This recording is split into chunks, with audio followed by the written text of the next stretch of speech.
최근에 나온 책 중에서 따뜻한 밥이 되는 꿈, 이런 제목의 책이 있습니다. 이 책의 저자는 제가 잘 아는 독실한 크리스찬 선생님이신데요.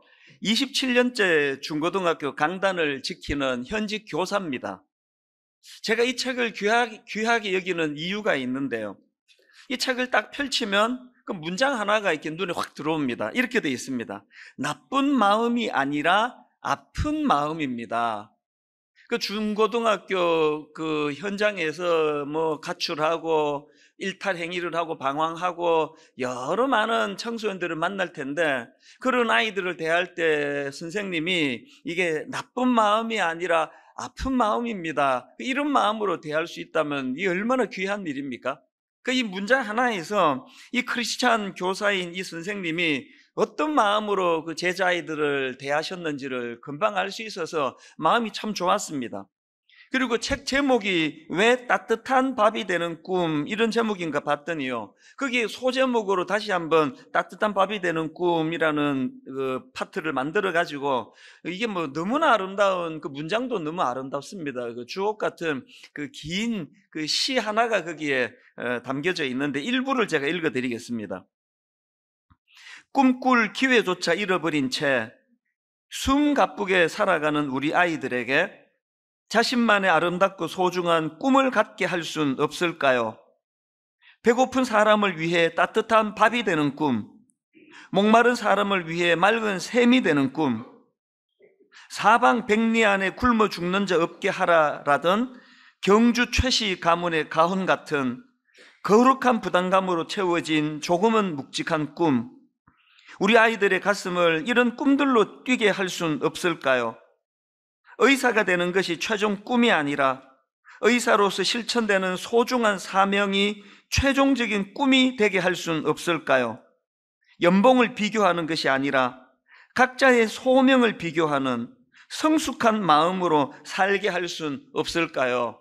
긴 내용 중에 제가 일부만 발췌를 했는데요, 저는 이 대목에서 이 배고픈 사람을 위해 따뜻한 밥이 되는 꿈, 또 목마른 사람을 위해 맑은 샘이 되는 꿈, 이게 너무 제 마음에 이게 감동이 되더라고요. 사실 이 시에서는 교사로서 아이들이 이런 꿈을 꾸면 좋겠다고 그런 형식으로 썼지만, 저는 이분을 잘 알거든요. 27년의 세월 동안에 바로 선생님 자신이 참 꿈을 잃고 사는 자기 제자, 우리나라의 이 청소년들 얼마나 열악합니까? 그 아이들을 향해 가지고 배고픈 사람을 위해 따뜻한 밥이 되는 꿈, 이분이 꾸던 꿈이에요. 목마른 사람을 위해 맑은 샘이 되는 꿈, 현직에 있던 선생님이 자기 제자들을 향하여 이런 꿈을 꾸고 있다면 이게 얼마나 아름답습니까? 너 배고프니? 밥 먹어라, 이렇게 가이드 해주는 거하고 내가 니들의 밥이 돼줄게, 이 차원이 다른 얘기 아닙니까? 목마르니? 물 떠먹으면 돼, 이렇게 가이드 해주는 그거 하고요, 내가 너를 위하여 네 목을 적셔주는, 정말 이 한 모금에 물이 되면 좋겠다, 이런 마음을 갖고 있는 거는 이건 뭐 천지 차이 아닙니까? 그래서 제가 이 책을 읽으면서 사실 뭐 학교 현장에서 교단에서 청소년을 가르치는 이분이나 또 우리 성도님들을 섬기는 목회자인 저나 방향은 같은 거 아닙니까? 그 책을 읽으면서 제가 다짐도 하고 또 반성도 하고 그러면서 이 책을 참 의미 있게 읽었는데요, 무엇보다도 제가 이 책에 대해서 감사하는 게 뭐냐면 하나님의 배려예요.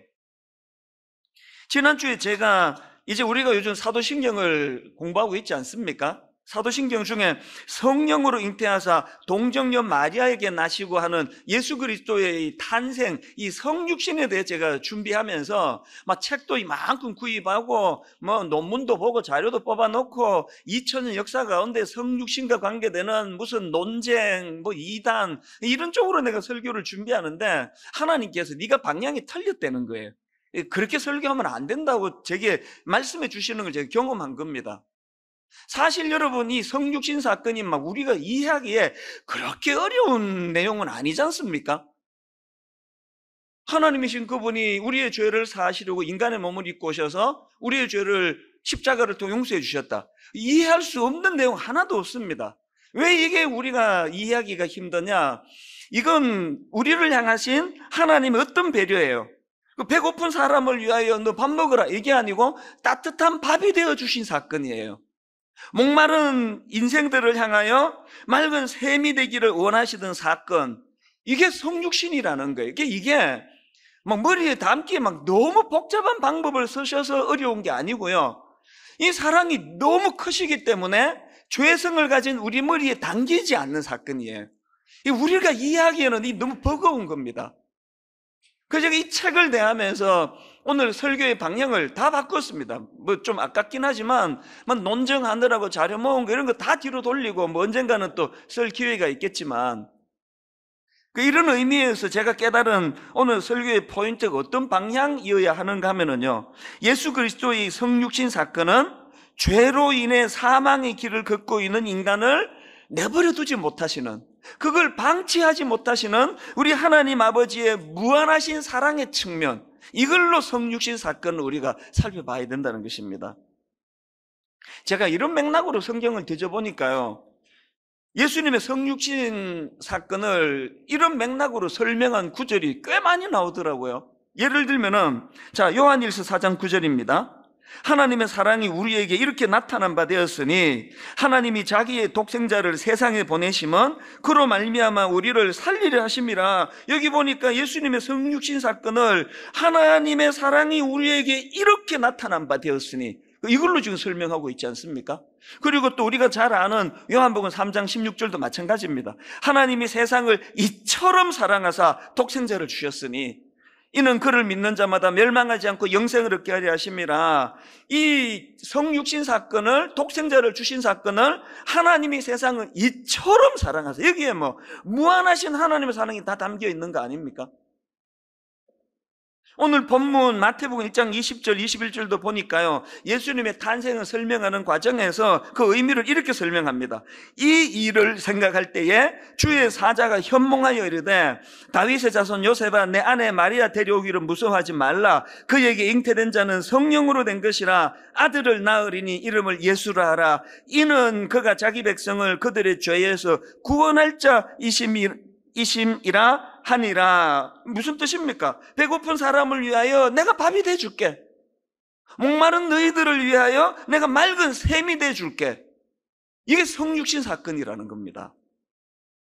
하이델베르크 36문도 이걸 설명합니다. 질문이 이렇습니다. 예수님의 거룩한 잉태와 탄생으로 말미암아 우리가 얻은 유익은 무엇입니까? 이에 대한 답입니다. 그가 우리의 중보자가 되셔서 흠없고 완전한 성결로서, 그 다음 보세요. 우리 자신이 비참함이에요. 잉태될 때부터 가지고 있는 우리의 죄를 하나님 앞에서 제하여 주신 사건, 이게 성육신의 유익이라는 겁니다. 배고픈 사람을 위하여 따뜻한 밥이 되어주셨고, 목마른 사람을 위하여 맑은 샘이 되어주셨고, 죄로 말미암아 정상을 벗어나 허덕이는 우리 인생을 위하여 자신의 몸을 내어주신 사건, 이 성육신 사건이라는 겁니다. 그래서 이거 막 이론으로 막 그렇게 들어가지 말고요, 오늘 우리는 이 성육신 사건을 감당하기 어려운 우리를 향하신 하나님의 그 사랑의 관점으로 이 말씀을 받았으면 좋겠고요. 그리고 또 이 사랑의 절정인 성육신 사건을 묵상하면서 여기 은혜를 받으면 우리가 여기에 두 가지로 반응을 드려야 된다는 거, 이 말씀을 좀 나누기를 원합니다. 성령으로 잉태하사 동정녀 마리아에게 나시고, 이 사도신경을 고백하실 때마다 이 두 가지 하나님 앞에 아버지 결단함의 은혜를 구하기 원합니다. 그 두 가지를 좀 나눠보고 싶습니다. 자, 첫 번째로요, 이 성육신 사건과 관련해서 우리가 해야 될 첫 번째가 뭐냐? 그 하나님의 사랑을 있는 그대로 수용하는 겁니다. 내가 감당하기 너무 큰 사랑이에요. 너무 버거워요. 그래서 나는 사양합니다. 이게 말이 되는 이야기입니까? 내 머리로는 당길 수 없을 만큼 너무 크신 사랑이기 때문에 no thank you, 죄송하지만 내가 수용 안 하겠습니다, 이게 말이 되는 이야기입니까? 따지지 말고 그 사랑의 깊이와 그 사랑의 넓이를 감격함으로 그냥 수용하시면 돼요. 있는 그대로 수용하는 겁니다. 요한복음 3장 16절이 강조하는 게 그거 아닙니까? 하나님이 세상을 이처럼 사랑하사 독생자를 주셨으니 이는 그를 믿는 자마다 여기 나오는 이는 그를 믿는 자마다라는 이 표현이 이게 하나님의 사랑을 좀 수용해다오, 그거 아닙니까? 하나님의 사랑을 조건 없이 그냥 그저 주는 이 사랑을 네가 수용하기만 하면, 제가 사도신경 첫 설교 때 드린 말씀 기억하시죠? 이 사도신경이 라틴어 원문으로 보면 이렇게 시작하는 거예요. 그래도 나는 믿습니다, 이렇게 선포로 시작하는 게 사도신경이에요. 나는 하나님의 호의를 거절하지 않습니다, 뭐 그렇게 의역할 수 있는 거 아니겠습니까? 그런가 하면은 이 사도신경 할 때 신경은 라틴어로 순볼룸이라는 단어인데 이게 영어로는 패스워드, 우리말로는 비밀번호라고 말씀드렸잖아요. 요즘에 신방을 가다가 보면은 그 아파트들이 지금 그 열쇠에서 비밀번호로 좀 바꾸는 추세 같아요. 꽤 많은 집들이 그 비밀번호로 지금 단추 누르는 걸로 바뀌더라고요. 교회의 제 사무실도 비밀번호예요. 요즘에 제 자신이 너무 이상한 게 매일 비밀번호 누르고 들어가는데 어떨 때는 비밀번호가 생각이 안 나요. 이게 나이가 들어가는 건지 원래부터 그랬는지는 모르겠는데요, 아무리 생각해도 비밀번호 생각이 안 나가지고 막 계속 한 10번 누르면 이제 나의 먹통이 돼버려요. 도둑인 줄 알고. 생각이 안 나는 걸 어떡합니까? 온 그 경비하시는 분, 관리하시는 분, 우리 부교육자 모두가 다 이게 내 방인 거 다 알지만요, 못 들어가요. 비밀번호 알아내기 전에는 문 안 열어줍니다. 우리가 매 예배 시작하는 그 정시에 사도신경으로 예배를 시작하는 의미가 뭔지 아시죠? 오늘 예배의 문을 열고 들어가는 비밀번호가 사도신경입니다. 나는 믿습니다. 나는 하나님의 호의를 거절하지 않습니다. 나는 하나님의 호의를 있는 그대로 수용하기 원합니다. 이 정신이 담겨 있는 게 사도신경의 고백이거든요. 이 신앙 고백이 나는 믿습니다 크레도로 시작되는 이 신앙 고백이 왜 의미가 있는지 아십니까? 그렇게 비밀번호를 눌러가지고 문을 열고 들어가면은 거기에 딴 세상이 펼쳐져 있거든요. 제가 우리 청년들한테 오후 예배 드릴 때 종종 강조하는 게 뭐냐 하면은요, 네 어느 대학 나왔느냐가 그게 네 인생을 결정하는 거 아니다. 우리나라가 청년들에게, 청소년들에게 아주 나쁜 나라인 게요, 지들이 뻔히 알면서 애들을 속여 먹는 거 아닙니까? 좋은 대학 가라고. 나와보니까 좋은 대학이 진짜 자기를 행복하게 만들던가요? 아닙니다. 절대 그렇지 않습니다. 저는 우리 청년들에게 늘 강조합니다. 어느 대학 나왔느냐가 네 인생을 결정하는 게 아니라 사람은 어디까지 보느냐, 어디까지 보는 눈을 가졌느냐가 그 인생을 결정한다. 멀리 보는 눈을 가진 그 사람, 안목을 가지고 있는 그 사람이 성공하는 거지. 명문대 졸업장 가진, 요새 대학 그 취직 인터뷰할 때 자기 나온 대학을 가지고 면접을 보는 그 직장도 꽤 있다 그러더라고요. 선입견 안 가지려고. 제가 종종 예를 드는 다윗, 아니 왜 그 시골 목동인 다윗이 나머지 주변의 지 친구들 전부 목동으로 시작해서 양치기로 시작해서 양치기로 인생이 끝나는데 유독 다윗만 양치기로 시작해서 위대한 왕으로 인생을 마감할 수 있었느냐? 이 차이가 뭐냐? 다윗은 다른 목동들이 못 보는 데까지 멀리 보는 안목이 있었거든요. 나머지 목동들은 풀밭만 보고 나무만 보고 양만 보고 또 사나운 짐승만 보는, 눈에 보이는 것만 볼 때 다윗은 푸른 초장 너머의 세계를 봤지 않습니까? 푸른 초장 너머의 하나님 나라를 보고 여호와를 보고, 그래서 그가 뭐라고 고백합니까? 여호와가 나의 목자이기 때문에 난 부족한 게 없다. 그 23편에 다 아시지만요, 거기에 뭐 음침한 꼴짜기도 나오고 원수도 나오고 만만치 않은 그런 고난이 많습니다. 그럼에도 불구하고 부족함이 없다고 고백하는 것은 푸른 초장 너머에 여호와 하나님을 보는 눈이 열렸기 때문이고, 이게 그로 하여금 한 나라의 왕으로 만드는 결정적인 계기가 된 거 아닙니까? 저는 시편 23편 1절에서 여호와는 나의 목자시니 내게 부족함이 없으리로다, 그리고 바로 그 다음 2절에서 그가 나를 푸른 풀밭에 누이시며, 이렇게 시작된 이 말씀이 너무 의미가 있는 거예요. 다윗은 그가 나를 얻은 거예요. 그가 나를. 이게 왜 의미가 있는가 하면은 제가 앞에서 언급했던 따뜻한 밥이 되는 꿈, 그 책에 보면은요, 이런 소제목이 있습니다. 자신을 알아주는 한 사람. 그리고는 이 자신을 알아주는 한 사람이 얼마나 큰 의미인가를 한 실험을 소개하면서 설명을 합니다. 미국의 어떤 심리학 교수가 그 미국 도시의 그 빈민굴이라고 하는 가난한 슬럼 지역, 저도 이제 시카고의 그 남쪽으로 가면은 너무나 그 가난한 슬럼 지역이 있거든요. 그런 데서 자란 아이들 무려 210명을 대상으로 이제 분석을, 아주 장기간 분석을 한 거예요. 이 어린애가 자라가는 과정들을 추적을 해가지고 연구를 했더니 참 가슴 아프게도 대부분의 그 빈민굴에서 자란 아이들이 어릴 때부터 출발이 학습장애, 또 사회 부적응, 이런 것으로 시작을 해가지고 그 굴레를 못 벗어나는 거예요. 그게 폭력 사건 연루, 그 다음에 마약, 이런 부정적인 것으로 흘러 들어가가지고 결국은 이 불행의 고리를 끊지를 못하더라. 그런 연구예요. 그런데 이 학자가 가만히 분석을 해보니까, 심리학 교수가 분석해 보니까 흥미로운 게 뭐냐, 그렇게 많은 애들이 가난한 슬럼 지역의 그 어려운 환경을 못 벗어나는데 210명 중에서 예외적으로 72명의 아이들이 그 굴레를 벗어나서 너무나 멋진 성공적인 삶으로 나아가더라는 거. 어떤 애들은요, 그 상류층 애들보다 더 성공한 케이스들도 나오더라는 겁니다. 그래서 이 심리학 교수가 분석을 한 겁니다. 어떻게 이런 일이 가능했는가? 그랬더니요, 그렇게 예외적으로 성공한 72명의 아이들에게서 공통점이 발견이 되더라는 겁니다. 그게 뭐냐 하니까 그 아이들 주변에요, 자기의 이 불행한 처지를 이해해주고 받아주는 사람이 최소한 한 명 이상 있더라는 거예요. 자기를 알아주는 그 한 명의 사람이 이 아이들을 불행의 늪에서 벗어나게 만드는 공통점이 있더라. 그게 연구 결과입니다. 그 내용을 한번 들어보십시오. 그들이 가진 조건, 능력, 외모 같은 것들을 따지지 않고 그들이 가진 외로움, 불안을 이해해주고 위로해주며 책망하지 않고 끝까지 같은 편이 되어주는 사람이 최소한 한 명은 있었다는 것입니다. 그 다음에 이런 내용도 있습니다. 누군가를 알아주는 것이란 바로 이런 의미겠죠.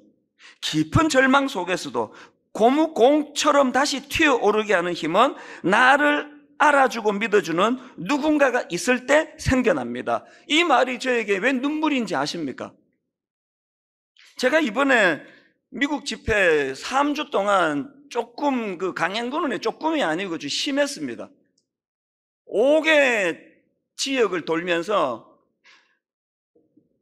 이런 식이에요. A 지역에서 금토 주일 집회하고 바로 비행기 타고 B 지역으로 날아가서 그날 저녁부터 월화수, 보통은 월화수 집회 잘 안 하는데 못 오시면 막 이날에도 해라 그래가지고 월화수하고 또 금토 주일하고 또 딴 데 가서 월화수하고 이렇게 무리하게 했거든. 왜 그러냐 하니까 제가 이민자 출신이잖아요. 그래서 이제 이민교회에서 이런 이야기를 많이 해요. 목사님은 설교도 떠덩거리고 막 그러는데도 불구하고 목사님은 이민 생활을 했기 때문에 설교를 들어보면 너무 공감이 된대요. 그리고 막 우리만 고생한 줄 알았더니 목사님도 고생 엄청 해서 그게 굉장히 위로가 된다. 그런 이야기들을 종종 합니다. 그 제가 이민교회에서 막 초청이 엄청 오는데요, 다 주중에는 너무 바쁘게 사시니까 미국 집회는 주중에 못합니다. 딱 금토 주일을 끼고 하거든요. 그럼 오라는 교회마다 다 가면 어떻게 되겠습니까? 나 이제 분당 우리 교회 담임 목사인데, 여러분 교회 주보니까 이 사람 또 미국 갔어? 뭐 계속 그러면 여러분이 그걸 뭐 허락하시겠습니까? 계속 이 사역을 하다 보니까 이게 너무 누적이 돼서 이번에 아예 작심을 하고 5개 지역을 그렇게 돌면서 말씀을 전한 거예요. 그 바쁜 와중에요, 막 정말 숨이 턱까지 차는 그 바쁜 와중에 비행기 타고 시카고를 가서, 물론 연로하신 어머니께 인사드리는 것도 뭐 당연히 제가 해야 되는 일이지만 이번에는 마음이 뛰는 곳이 딴 곳에 있었습니다. 이민 처음 가가지고 너무너무 힘들게 살 때, 고생하게 살 때 그때 그 살던 아파트를 찾아간 거예요. 2번이나 찾아갔어요. 기다리는 사람도 없는데.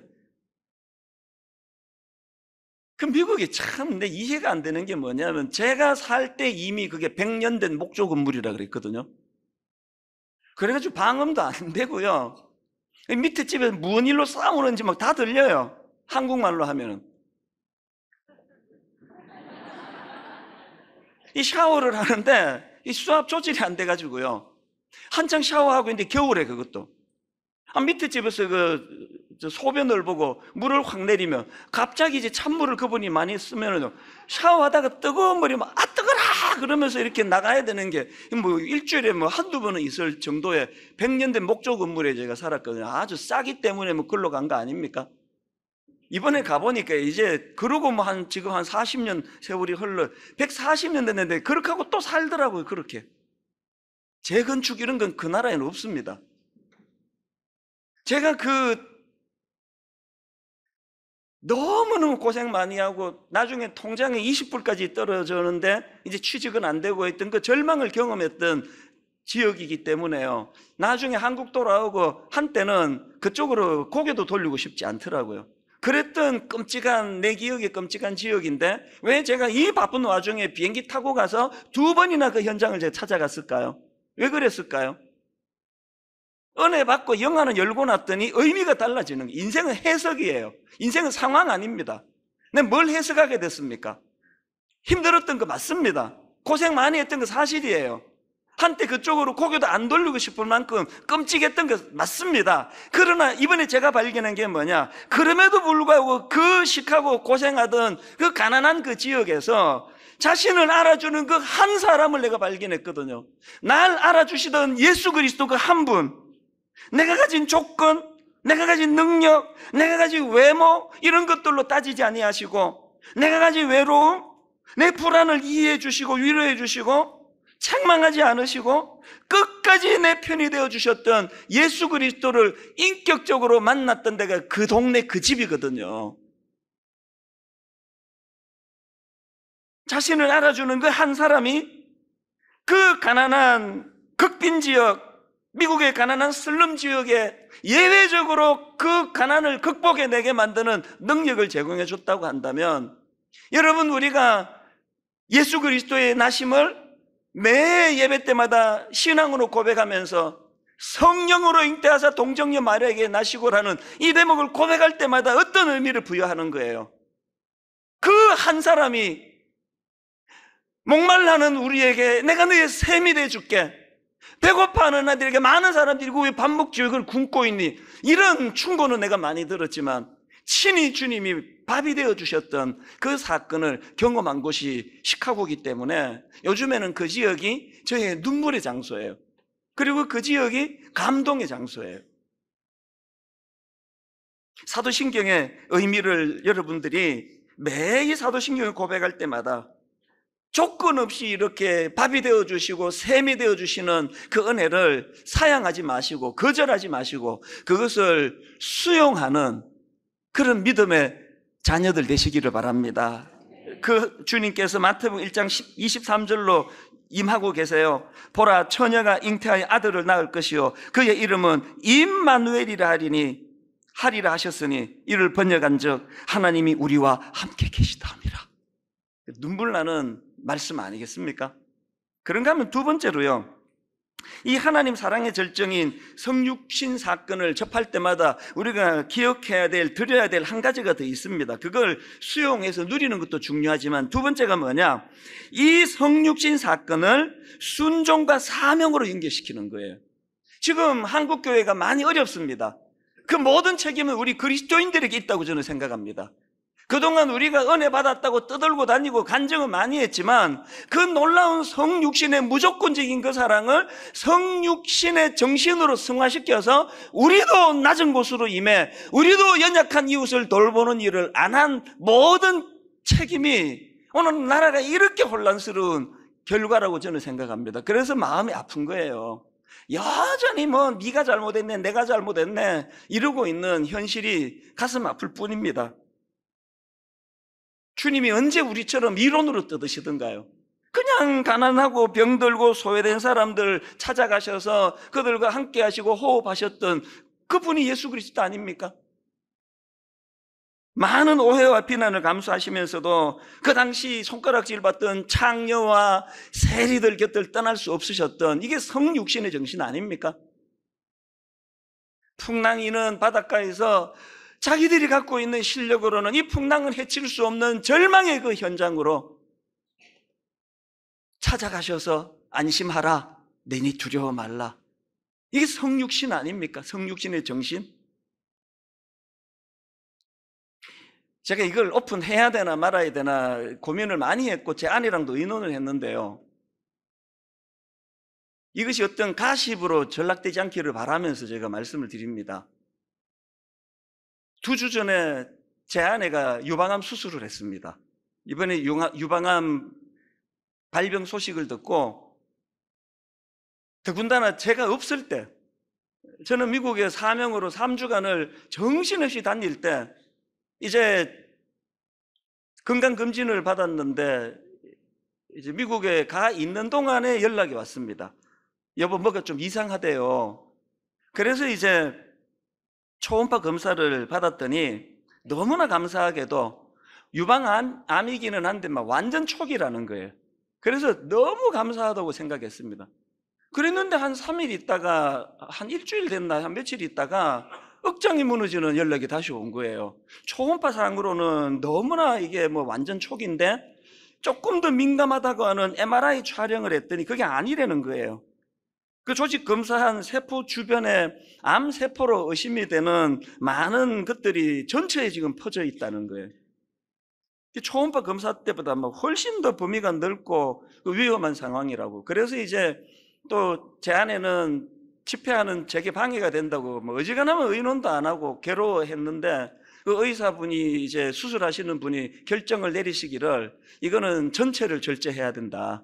이게 지금 다 번져 있을 것 같은 위험이 있기 때문에 전체를 절제해야 되고, 또 그거를 또 뭐 이식 수술을 해야 되고 뭐 이제 이런 되게 가슴 아픈 이야기를 전해주더라고요. 그래서 이제 그렇게 하기로 결정을 했는데, 그 수술하는 의사분이 바로 수술 직전에 마음을 바꾸신 거예요. 그래도 이게 여성이 이게 전체로 절제하는 게 이게 보통 문제냐. 그래서 재수술할 각오를 하고 그 부분을 부분 절제로 한번 해봅시다. 재수술을 각오해야 됩니다. 그 소식까지를 제가 들었는데 이게 너무나 하나님의 일하시는 게 오묘막측한 게요, 제 아내가 수술하는 거는 지금 한국이 오전 시간이고 미국은 그게 저녁 시간이잖아요. 마지막 저녁 집회 시간에 제 아내가 수술을 하는 거예요. 내가 뭐가 두려웠냐면, 처음에 초음파는 별거 아니라 그러더니 조금 더 민감한 MRI는 되게 심각하다 그러는데, 이게 딱 열어봤더니 또 그것보다 훨씬 심각하나, 이렇게 되는 거 아닌가라는 인간적인 두려움이 생기더라고요. 참 이게 인간이 약한 게요, 마지막 여정의 마지막 부흥회예요. 마지막 집회에 이제 대기실에 혼자서 기도하는데요, 분명히 시작을 이렇게 기도했습니다. 하나님, 오늘 마지막 집회인데 성령 이 집회에 기름 부으시고 은혜 내려주시기 원합니다. 이렇게 시작을 했는데 정신 차리고 보니까 내 안에 좀 살려주세요, 내 안에 좀 살려주세요, 그렇게 하고 있더라고요. 또 아버지, 오늘 부흥에 은혜 주시기 원합니다. 한 영혼도 은혜 받지 못하는 일이 없도록 도와주시기 원합니다. 그렇게 시작했는데 또 보니까 또 수술이 지금 이제 들어갔는데 안에 좀 살려주세요, 살려주세요, 그렇게 기도하고 있더라고요. 시간이 됐습니다. 그래서 대기실에 있다가 이제 쭉 걸어서 앞으로 이 자리예요. 맨 앞에가 딱 앉는데요, 내가 그 순간 잊을 수가 없습니다. 딱 앉아서 기도하는데 기도 제목이 딱 바뀌어지는 거예요. 제 아내를 위한 기도 제목이. 계속 살려주세요, 살려주세요 이렇게 기도했던 제가 본당에 돌아 딱 기도하는데 이렇게 기도가 바뀌는 겁니다. 하나님께서 제 아내를 왜 살려주셔야 하는지 그 이유를 발견하게 해주시기 원합니다. 하나님이 내 아내를 살려주셔야만 한다면 그 이유를 내가 발견하기를 원합니다. 그날따라 또 막 원고가요, 막 되게 막 웃기고 막 이런 게 많은 원고라서, 지금 부인은 지금 암 수술하고 있는데 막 웃겨가면서, 그 때문에 예배 지장을 줄 수는 없으니까요. 그리고 예배가 다 끝났습니다. 그 다음 날인가 이제 결과를 알려주는데요, 기적이 일어난 거예요. 우리 입장에서는 MRI 상에 의심되던 이 퍼져 있던 것들이 하나도 암세포가 아니라는 거예요. 전부 다 아니더라는 거예요. 그래가지고 재수술 안 해도 되고 항암 치료 안 받아도 되고 이제 방사선 치료만 받으면 된다. 그래서 그 처음에 보았던 초음파 검사가 옳았다, 그런 판정이 나는데요, 한편으로 너무 감사했지만 감사가 내 머리를 스치는 순간 저를 뒤덮었던 생각이 뭔지 아십니까?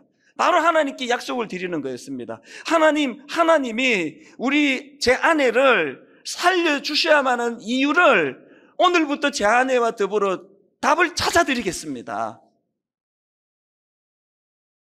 그 사명이 뭘까요?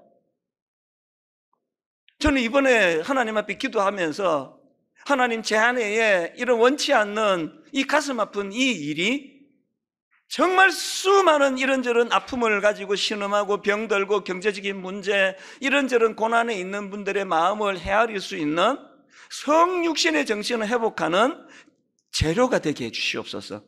도구가 되게 하여 주시옵소서. 제가 오늘 설교 제목을 두려운 은혜 이렇게 잡은 이유가 여기 있습니다. 즐거운 은혜, 행복한 은혜, 감사한 은혜이기도 하지만요, 그렇게 하고 끝나는 데서 타락이 시작이 되거든요. 그 은혜가 처음에 감사의 은혜 맞습니다만, 그러나 그 은혜가 두려운 은혜로 바뀌어야 돼요. 마리아가 그 놀라운 성육신의 연장에 주님이 초청하시잖아요. 그랬을 때 말씀대로 내게 이루어지이다, 이게 여성으로서 이게 보통 이게 위험한 고백입니까? 그래서 두려운 은혜인 거예요. 두려운 은혜. 제 아내한테 내가 이거 예배 시간에 오픈해도 되겠냐고 그렇게 의논했더니 기꺼이 그렇게 하시라고. 이 일을 통해서 많은 분들이 위로를 받고 또 우리가 살아야 되는 이유를 찾아내는데 쓰임이 받기를 원하는 그런 마음으로 제가 이것을 오픈하기로 결심을 한 거예요. 그러고 보니까 암 판정을 받은 어떤 목사님이 자기가 이제 판정을 받고 또 수술하고 항암 치료하는 과정을 쭉 설명하는데, 그때까지는 공부 남 얘기하듯이 정말 힘들더군요 막 그러면서 그렇게 이야기하더니 어느 대목에서 이분이 무너지는가 하니까 이번 일들을 통해서 우리 환우들이 겪는 고통이 얼마나 크다는 걸 내가 알게 됐다는 그 대목에서 이분이 툭 터지더라고요. 울컥하면서 눈물이 터지더라고요. 이 목사님은 당신이 경험한 이 가슴 아픈 사건을 낮은 곳에서 신음하는 성도들의 눈물을 헤아리는 성육신의 정신을 회복하는 재료로, 도구로 쓰신 거거든요. 옛날에 그 중고등학교 때 만든 기독교 영화인데요, 제목이 낮은 대로 임하소서. 이게 아무리 기억해도 그 영화 본 내용은 안 떠오르는데 이 제목이 요 근래 계속 맴도는 거예요. 낮은 대로 임하소서. 우리는 계속 높은 데로 임하여 주셔가지고 부자도 되게 해주시고 서울대학도 보내게 해주시고 하나님 아버지 병 절대 안 들게 해주시고 계속 높은 데로 임하게 해달라 그러는데, 그때 그 시각장애인 목사님 얘기였던 것 같아요. 낮은 데로 임하소서.